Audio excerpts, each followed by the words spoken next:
Yan po mga boss, isang magandang araw po sa inyong lahat at tara po samahan nyo lang ako dito. At dito ay meron akong gagawing yun detoxon. At ang gagawin ko lang dito ay papalitan ko itong steering radio control volume. So ito yun. At ayan lang dito yung bagong ipapalit ko. So ayan, kapag nagpalit pala tayo nito ay siyempre kailangan tanggalin natin itong steering wheel at itong kanyang airbag. So ayan, at mayroon lang yung lock na magkabilaan dito at dito. Gamitan lang natin ng isang pangtusok.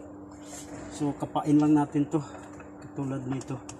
At ayan, aangat na yan. Tapos sa kabila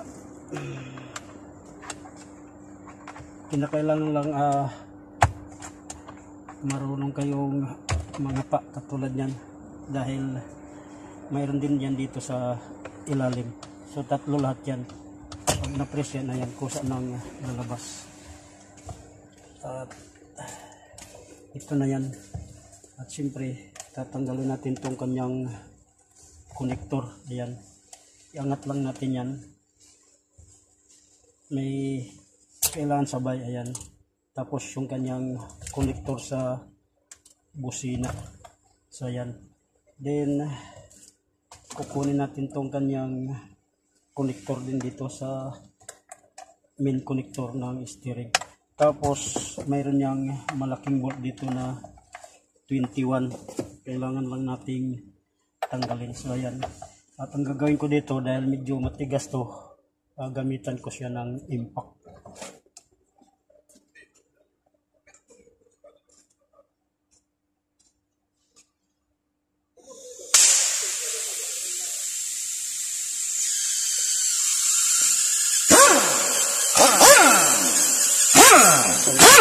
Ating impact at sinsan niya kayo ay maingay ito dahil may pressure yung hangin.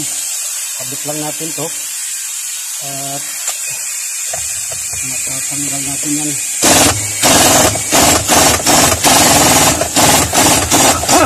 Yan, tanggal na siya. Ayun. At siyempre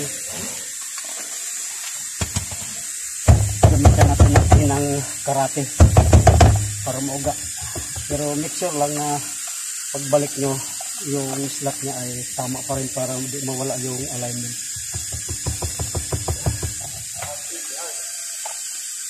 Ayan, tanggal na po at tatanggalin ko muna to para